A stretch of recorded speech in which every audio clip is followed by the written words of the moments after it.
So welcome back guys to another lecture of polity. So कल हमने क्या देख लिया था? कल हमने कुछ आर्टिकल्स देख लिए थे जो हमारे फंडामेंटल राइट्स के अंडर आते हैं।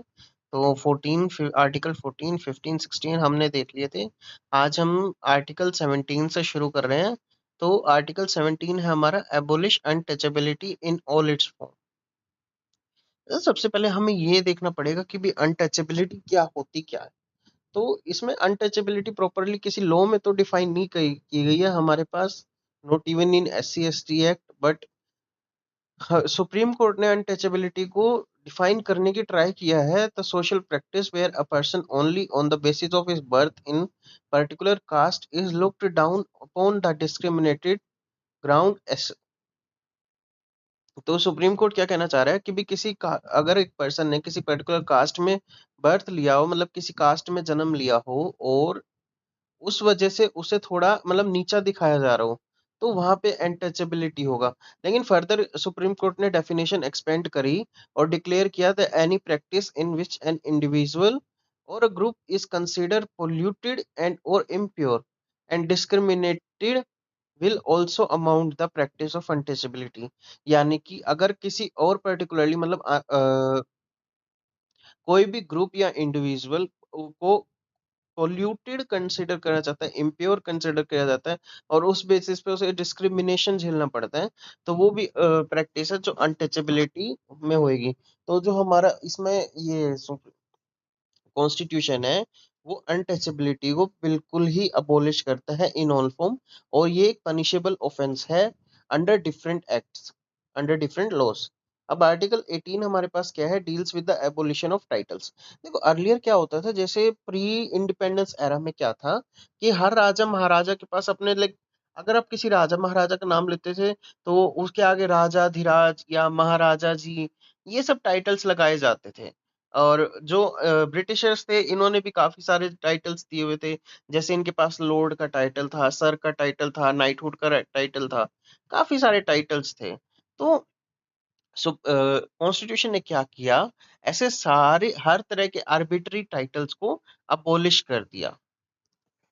यानी कि आफ्टर 1947 आप कोई भी ऐसा टाइटल अपने नाम के आगे यूज नहीं कर सकते जो कि आपको बाकियों से थोड़ा सुपीरियर दिखाता हो। हाँ, इसके कुछ एक्सेप्शंस है, वो अभी हम पढ़ेंगे। तो इसका आर्टिकल 18 क्लोज फर्स्ट क्या कहता है? Prohibits the state from concerning title conferring titles with the exception of military and academic distinction. मतलब कि ये सब पहले केस में बता दिया गया कि जो स्टेट है वो किसी भी व्यक्ति को टाइटल नहीं दे सकती कोई भी, बट इसलिए एक एक्सेप्शन है, जैसे मिलिट्री और एकेडमिक्स। यानी कि जो मिलिट्री का व्यक्ति होता है, वो अपने नाम के आगे कोई भी मतलब जो स्टेट उसे टाइटल लगाने के लिए अलाउ कर सकती है, और एकेडमिक डिस्टिंक्शंस के केस में, और किसी केस में टाइटल्स अलाउड नहीं है। 18 क्लोज 2 कहता है prohibits Indian citizen from accepting titles from any foreign state. यानी कि हम कहीं भी बाहर जाके भी, मतलब आफ्टर 1947 हम कहीं बाहर जाके भी कोई भी टाइटल अपने लिए एक्सेप्ट नहीं कर सकते, जो कि हमें फॉरेन स्टेट से गिवन है। आर्टिकल क्लोज 3 कहता है non citizen holding the position of profit और trust under the state can not accept any title from foreign state without the consent of president. यानी कि अगर आप कोई फॉरेन सिटीजन है और इंडिया में इंडिया के स्टेट के लिए काम कर रहे हैं, तो भी आप किसी फॉरेन नेशन से कोई भी टाइटल एक्सेप्ट नहीं कर सकते अनटिल एंड अनलेस आप परमिशन नहीं लोगे प्रेसिडेंट से। अब इस सबसे हमारा मेन, जैसे अब हमारा राइट टू इक्वालिटी यहाँ पर खत्म होता है। अब हम स्टार्ट करने जा रहे हैं अपना सेकंड, जो हमने स्टार्टिंग में कैटेगरीज पढ़ी थी काफी सारी। जैसे हमारे पास 14 टू 18 राइट टू इक्वालिटी होता है। अब हमारे पास 19 टू 22 है freedom, right related to freedom. अब हम आर्टिकल 19 शुरू करने जा रहे हैं। इसमें आर्टिकल 19 है right to freedom of expression. Article 19 क्या गारंटी करता है? आर्टिकल 19 बेसिकली हमें 6 फंडामेंटल राइट्स गारंटी करता है। अर्लियर ये 7 थे, बट अब यहाँ पे जैसे एक फंडामेंटल राइट यहाँ से शिफ्ट करके कॉन्स्टिट्यूशनल राइट बना दिया गया, तो अब हमारे पास ये 6 है।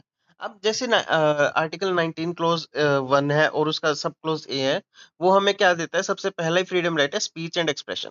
लाइक अर्लियर क्या होता था, जैसे अगर हम प्री इंडिपेंडेंस एरा की बात करें, तो पहली अगर हम मुगल राज की बात करें या दिल्ली सल्तनत की बात करें, या जब हम राजाओं के अंडर थे, तो हम राजा के अगेंस्ट कुछ भी नहीं बोल सकते थे। अगर बाय चांस हम कुछ भी बोलते हुए पकड़े गए, तो ये राजा के पास पूरी आर्बिट्री पावर होती थी कि वो हमें कहीं भी मरवा दे या कुछ भी कर सकता था। Same as with the britishers. जब हमारे पास प्रेस यहाँ पर आई, प्रिंटिंग प्रेस आई, तो जब न्यूज़पेपर प्रिंट्स होने लगे, तब उन्होंने उसको रेगुलेट करने के लिए काफी सारे रिस्ट्रिक्शंस लगा दिए हमारी वर्नाकुलर प्रेस पे। तो उस टाइम भी हमारे पास स्पीच एंड एक्सप्रेशन की फ्रीडम नहीं थी। अगर हम कुछ भी ब्रिटिशर्स के अगेंस्ट बोलते थे, तो वहां पे भी हमें पनिशमेंट मिलती थी। तो सबसे पहला ही आर्टिकल हमें ये लिखा गया है, speech freedom of speech and expression. तो इसमें क्या है कि भी हम freedom of speech and expression में कि हमारे पास फुल्ली हम अपने आप को, ताकि हम बोलने की और अपने आप को एक्सप्रेस करने की हमारे पास आजादी है। बट हाँ, जैसे कि आप सब जानते हैं कि भाई कोई भी जो हमारा फंडामेंटल राइट है, वो टोटली आर्बिट्री नहीं है। जो freedom of speech and expression है, इसके साथ हमारे पास काफी सारे रिस्ट्रिक्शंस भी आते हैं। जैसे हम कुछ भी स्टेट के अगेंस्ट बहुत ज्यादा नहीं बोल सकते, हम एनिमी एनिमी स्टेट के फेवर में नहीं बोल सकते, मतलब ऐसे काफी काफी सारे रीजनेबल रिस्ट्रिक्शंस आते हैं। फिर सेकंड है फ्रीडम ऑफ असेंबली, यानी कि कहीं भी हमें असेंबल होने की फ्रीडम है। फिर फ्रीडम ऑफ एसोसिएशन, यानी कि भी हमें कोई भी एसोसिएशन बनाने की फ्रीडम है। एसोसिएशन लाइक जैसे एसोसिएशन का मतलब बहुत सारे एग्जांपल्स हैं, जैसे कांग्रेस भी एक तरह से एसोसिएशन ही है, इस टाइम पे बीजेपी भी एसोसिएशन ही है। अब हम फ्रीडम ऑफ मूवमेंट है, हमें कहीं भी आने जाने की आजादी है। इसका भी रीजनेबल रिस्ट्रिक्शन है कि भी जो ट्राइबल एरियाज हैं या फिर जो क्रूशियल एरियाज है इंडिया की, जो स्ट्रेटेजिक लोकेशंस है, आपको वहां पे जाने के लिए पहले परमिशन लेनी पड़ेगी। और वो उन गवर्नमेंट के पास पूरा राइट है कि भी आपको परमिशन डिनाई भी कर सकता है, because that is a strategic location. वो वहां पे हर किसी को हम एक्सेस नहीं दे सकते ऐसे ही। फिर freedom of settlement and residence है। अब आप कहीं भी ऑल ओवर इंडिया सेटल हो सकते हैं, रिसाइड कर सकते हैं, but the case is reasonable restriction, की जो ट्राइबल एरियाज है वहां पे ट्राइबल्स के इंटरेस्ट के लिए रिस्ट्रिक्शंस लगाई हुई है। फिर ये जो फ्रीडम ऑफ प्रॉपर्टी है, 19 क्लोज 1 एफ है, ये पहले हमारे पास कॉन्स्टिट्यूशनल राइट था, ओ सॉरी, फंडामेंटल राइट था, बट इसे शिफ्ट करके कॉन्स्टिट्यूशनल राइट अब बना दिए। तो ये हमारे पास 19 क्लोज 1 एफ अब इस टाइम पे फंडामेंटल राइट नहीं है, यानी राइट टू प्रॉपर्टी हमारे पास फंडामेंटल राइट नहीं है। अब 19 क्लोज 1 जी क्या कहता है? फ्रीडम ऑफ वोकेशन, यानी कि हमें कहीं भी बिजनेस करने की आजादी है, but due to reasonable restrictions ये है कि भी हम जो गवर्नमेंट सेक्टर है जिसमें गवर्नमेंट की मोनोपोली है, उसमें हम एंटर नहीं कर सकते। ऑल्दो कि भी आजकल तो मोनोपोली काफी कुछ बची नहीं है, बट फिर भी कहीं पर जैसे बहुत सारी रिस्ट्रिक्शंस है कि भी उसमें हम डायरेक्टली एंटर नहीं कर सकते। And we need licence to do some business, we need some specific, like अगर हमें डॉक्टरी का काम करना है, तो ऐसा नहीं है भैया कोई अनपढ़ इंसान खोल के बैठ जा रहा है और मैं वो कह रहा है कि भैया मेरे पास आ जाओ दवाई ले लो। नहीं, we need proper licence for that. फिर आर्टिकल 20 का कहता है provide fundamental rights of individual facing criminal charges protecting them from unfair conviction and punishment. यानी कि यहाँ पे क्या है, फंडामेंटल राइट हमें अनफेयर पनिशमेंट और क्रिमिनल चार्जेस के अगेंस्ट हमें प्रोटेक्ट करता है। ये पहले क्या होता था, जैसे प्री इंडिपेंडेंस एरा में किसी भी व्यक्ति को पकड़ते थे, जेल में डाल देते थे, तो कोई भी वहां पे जिम्मेदारी नहीं थी, किसी को भी कॉर्पोरल पनिशमेंट दे किसी को भी पनिशमेंट दे देते थे, किसी को भी फांसी की सजा देते थे। हमारी मतलब बहुत ज्यादा कोई सुनवाई नहीं थी। तो इसीलिए हमारे पास ये भी फंडामेंटल राइट बना गया। तो आर्टिकल 20 क्लोज 1 क्या कहता है? Provide protection against x post facto law in criminal cases. यानी कि जो स्पेसिफिकली, अब इसमें दो तीन वर्ड्स है, इस पे आपको ध्यान देना पड़ेगा। जो प्रोटेक्शन प्रोवाइड करता है against x post facto law. X post facto law क्या होता है? मतलब जैसे कि आपने 1 जनवरी 2020 को कोई क्राइम किया, मान लीजिए कि आपके हाथ से 1 जनवरी 2020 को कोई क्राइम हुआ, बट वो उस टाइम तक क्राइम था ही नहीं। जस्ट फॉर एन एग्जांपल, अभी दिल्ली में 2009-10 के अराउंड एक निर्भया रेप केस हुआ था। आप सबको याद होगा, ये बहुत ट्रेजिक केस था, बहुत नेशनल लेवल की न्यूज़ बनी थी। उसमें एक बच्चा ना माइनर था, तो उस टाइम क्या था, जो माइनर के लिए रूल्स थे ना वो काफी ज्यादा इंडिया के लिबरल थे। लेकिन जब ये केस हुआ तो उसके बाद जो दोबारा से पीआईएल फाइल हुई कि जो 16 से 18 के बच्चे हैं ना, जो 16 ईयर्स से 18 ईयर्स के बच्चे हैं, अगर वो कोई ऐसे केस में फंसते हैं तो उन्हें माइनर कंसीडर ना करके मेजर ही कंसीडर किया जाए। तो उसके बाद वो काफी टाइम केस चला, तो 4-5 साल बाद उसकी जजमेंट आई। तो इसका डिसीजन लेने का मतलब ये डिसीजन लेने का जुवेनाइल बोर्ड को राइट दे दिया गया कि भी इस बच्चे को माइनर कंसीडर किया जाएगा कि मेजर, अगर वो 16 से 18 की एज में है और वो कोई ऐसा हीनियस क्राइम कमिट कर देता है। तो अब जो उस टाइम माइनर बच्चा था, जो निर्भया के केस में माइनर एक्यूज था, अब तो कन्विक्ट हो चुका है खैर वो, जो उस टाइम माइनर एक्यूज था 2010 के अराउंड, तो उसको उसकी जो प्रोसीडिंग्स हुई, जो उसको पनिशमेंट मिली, वो अर्लियर लॉज के हिसाब से ही मिली। तो ऐसा नहीं है कि भी उसको डायरेक्टली जो नए लॉज बने, जो नए नए प्रिंसिपल बने, उसके अकॉर्डिंग सजा मिली।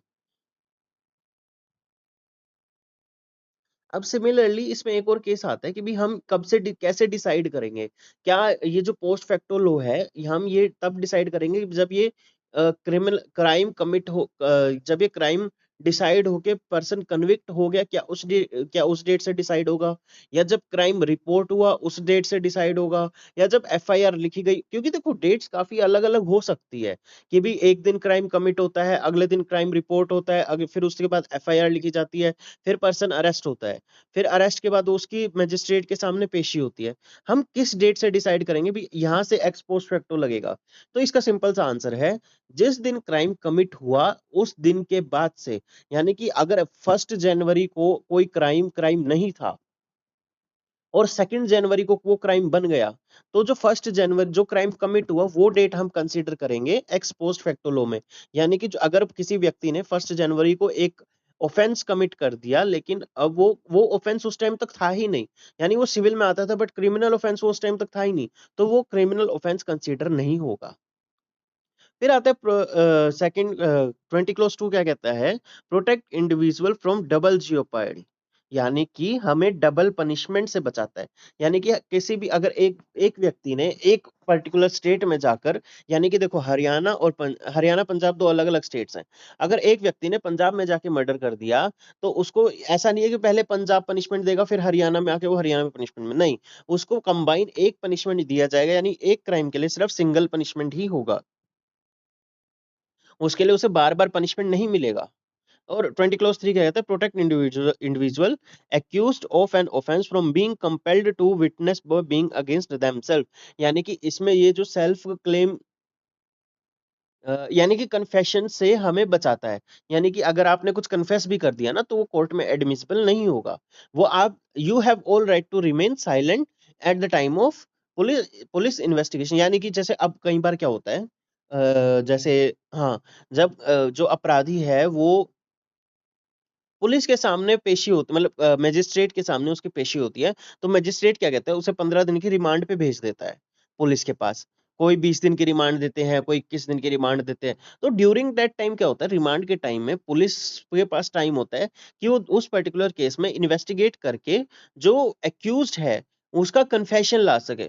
But that particular time you have all right to remain silent. यानी कि आप पुलिस को प्रॉपरली कह सकते हैं कि भैया ये मेरा फंडामेंटल राइट है कि मैं आपको कुछ ना बताऊं। हालांकि देखो, जो रियलिटी है वो कुछ और ही होती है, police like 3rd degree torture देके कुछ ना कुछ बुलवा ही लेती है। बट अगर आप अपने राइट्स के लिए अवेयर हैं तो आप उस टाइम कह सकते हैं that I have all right to remain silent. आप इवन मैजिस्ट्रेट के सामने भी ये कह सकते हैं, भैया जो बोलेगा मेरा वकील बोलेगा, I have all right to remain silent, मैं कुछ नहीं बताऊंगा। तो आर्टिकल अब आते हैं सबसे मेन आर्टिकल, यानी पूरे फंडामेंटल राइट्स का सबसे मेन और इम्पोर्टेंट आर्टिकल।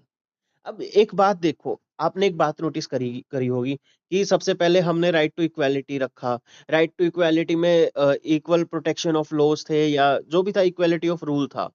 ठीक है, उसके बाद हमने और डिफरेंट डिफरेंट आर्टिकल्स देखे, राइट अगेंस्ट अनटचेबिलिटी देखा, अबॉलिशन ऑफ टाइटल्स देखा, right of freedom of speech and expression देखा। तो अब जो लाइफ है, जो व्यक्ति की लाइफ है, उसको यहाँ पे इतनी लेट रखा गया और बाकी सब राइट्स को इतनी पहले रख दिया गया।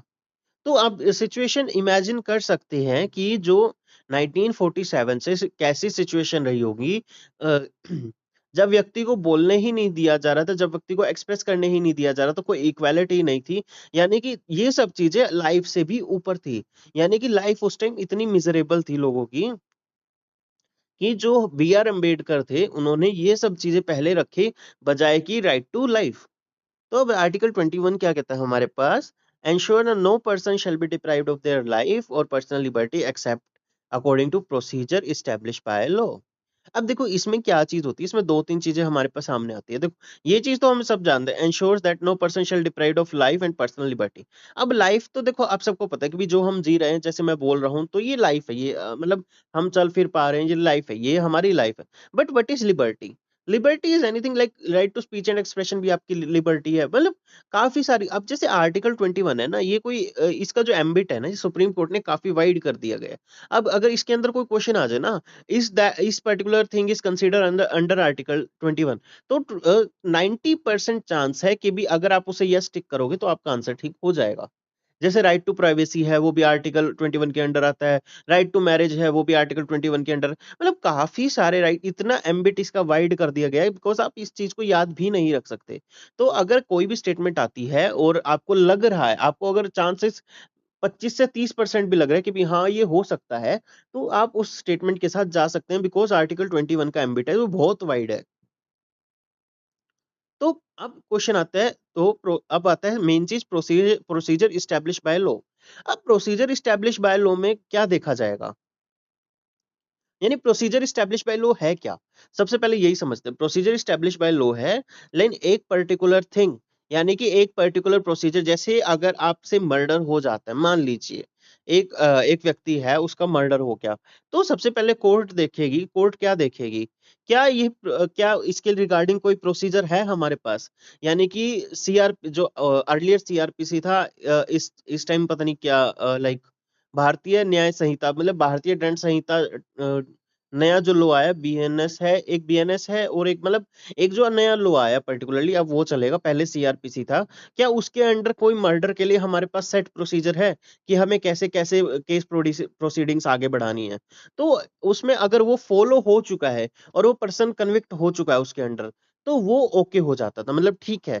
तो सुप्रीम कोर्ट क्या चेक करता था, क्या यहाँ पे हमारे पास कोई प्रोसीजर है? ठीक है। सेकंड हमें क्या चेक होता था कि जो बॉडी में लॉ मेड बाय है वो क्या किसी कॉम्पिटेंट बॉडी ने करा है, यानी कि जो एक सीआरपीसी में कोई लॉ है, क्या वो किसी कॉम्पिटेंट बॉडी ने बनाया है? और थर्ड हमारे पास क्या चेक होता था, क्या उसके सारे प्रोसीजर्स करेक्टली फॉलो हुए हैं? ये तीन चीजें हमारे पास चेक होती थी earlier in procedure establish by law. फिर एक केस हुआ Maneka Gandhi versus union of India, 1978 का केस है। इसमें एक लैंडमार्क जजमेंट आई in Indian constitution law specify regarding the interpretation of article 21 life and personal liberty of the constitution. और इसमें एक और केस है महाराष्ट्र गर्ल्स केस। इसमें महाराष्ट्र गर्ल्स केस में क्या था, हाँ, 2 लड़कियाँ थी महाराष्ट्र गर्ल्स केस में। महाराष्ट्र में कुछ उन्होंने अगेंस्ट अ पॉलिटिकल पार्टी, मतलब जो उस टाइम गवर्नमेंट थी उसके अगेंस्ट ट्वीट कर दिया था। तो जो गवर्नमेंट थे उन्होंने एफआईआर दर्ज कर दी और उनको अरेस्ट कर लिया। उन्होंने कहा कि भैया ये हमारा right to speech and expression है। बट उन्होंने कहा भैया, जो गवर्नमेंट थी उन्होंने कहा भैया ये रीजनेबल रिस्ट्रिक्शन है हमारे पास कि भी आप स्टेट के अगेंस्ट नहीं बोल सकते, या सेडिशन का चार्जेस उनके ऊपर लगा दिए। तो फिर सुप्रीम कोर्ट एक नए लॉ के साथ आए कि ड्यू प्रोसेस ऑफ लॉ। यानी कि ड्यू प्रोसेस ऑफ लॉ में क्या है कि जो ऊपर के 3 पॉइंट्स है, यानी कि जो लॉ है वो भी चेक होगा, यानी कि सेट प्रोसीजर है हमारे पास, कोई लॉ है, कॉम्पिटेंट बॉडी भी चेक होगी हमारे पास, और प्रोसीजर इज करेक्टली फॉलोड भी चेक होगा। ये 3 पॉइंट्स तो चेक होंगे ही होंगे। बट इसके साथ एक पॉइंट और चेक होगा कि जो लॉ है वो फेयर और जस्ट है भी कि नहीं। यानी कि वो दैट पर्टिकुलर लॉ, यानी कि जो हमारे पास लॉ है वो जस्ट और फेयर भी होना चाहिए। यानी 3 प्लस 4 पॉइंट हमें दे दिए गए ड्यू प्रोसेस ऑफ लॉ में। अब आर्टिकल 21 ए आता है हमारे पास, ये स्टेट को प्रोवाइड करता है 6 टू 14 ईयर्स के लिए कंपलसरी एंड फ्री एजुकेशन। जैसे कि आप सब देख सकते हैं, अभी आजकल हमारे पास ये 86 कॉन्स्टिट्यूशनल अमेंडमेंट में आया था 2002 में, जो इसने क्या दे दिया था, 6 से लेकर 14 साल के बच्चों के लिए फ्री और कंपलसरी एजुकेशन दे दिया था। आर्टिकल 22 हमारे पास क्या कहते हैं, छोटे छोटे आर्टिकल्स है, तो इसमें मतलब लाइक बहुत ज्यादा कोई इसमें वाइड रेंज हमें बनती भी नहीं है, तो हम छोटे छोटे आर्टिकल्स ऐसे ही आज निपटा देंगे। तो इसमें क्या गया था कि भी राइट अगेंस्ट अरेस्ट, यानी कि अब इसमें 22 क्या कहता है, हमें प्रोटेक्शन देता है अगेंस्ट अरेस्ट एंड डिटेंशन। अब आप सोचोगे भैया ये तो हम नॉर्मल लॉ में भी रख सकते थे, इसको फंडामेंटल राइट में रखने की क्या जरूरत थी। तो अगर हम ब्रिटिशर्स का एरा देखें या प्री कॉन्स्टिट्यूशनल एरा देखें, तो उसमें क्या होता था, उसमें पर्टिकुलरली पुलिस के पास बहुत ज्यादा आर्बिट्री पावर होती थी। पुलिस चाहे तो किसी को भी अरेस्ट करके जेल में डलवा सकती थी, पुलिस कुछ भी कर सकती थी उस टाइम पे। तो इसमें इसीलिए इसको फंडामेंटल राइट रखा गया। तो सबसे पहले तो अगर इसके अंडर क्या होता था कि भी अगर आपको अरेस्ट किया जा रहा है तो you must be informed on the ground of arrest. और सेकंड क्या होता था, उसी पर्टिकुलर प्रोसीजर के अंडर अगर आपको अरेस्ट किया जा रहा है तो 24 आवर्स के अंडर अंडर अंडर आपको मजिस्ट्रेट के सामने पेश किया जाएगा। जो भी नियरेस्ट आपके जुडिशियल मैजिस्ट्रेट होंगे उसके सामने आपको पेश किया जाएगा। और जो जो जर्नी का टाइम है, बाय चांस एक व्यक्ति को अरेस्ट किया गया है किसी पर्टिकुलर गांव से, जो कि गांव मेन सिटी से कम भी 50 से 100 किलोमीटर नहीं, 50-100 किलोमीटर तो नहीं कहेंगे, मतलब एक बहुत दूर गांव गांव है, और उसको आने के लिए जैसे किसी बाड़मेर के दूर दराज एरिया से किसी को अरेस्ट किया गया, बाड़मेर का एक बहुत बड़ा एरिया है, और वहां से आने आने में काफी टाइम लग जाता है, और रास्ते में जीप भी खराब हो गई आपकी, तो वहां पे और टाइम लग गया। तो उस जर्नी का एक्सक्लूडिंग टाइम निकाल के आपको 24 आवर्स के अंडर अंडर आपको कहीं भी आपको पेश करना पड़ेगा एक पर्टिकुलर इंसान को मजिस्ट्रेट के सामने। No person shall be detained of custody beyond the period which was authorised by the magistrate. यानी कि अगर एक पर्टिकुलर मजिस्ट्रेट ने आपने एक व्यक्ति को अरेस्ट कर लिया और उस मजिस्ट्रेट ने उसको 15 दिन की रिमांड के लिए भी भेज दिया, तो आप उसको 15 दिन से ज्यादा जेल में नहीं रख सकते। आपको अगर कुछ उस टाइम पे 15 दिन नहीं मिली और आपको रिमांड की एक्सटेंशन भी नहीं मिली, तो आपको उसको 16वें दिन छोड़ना पड़ेगा।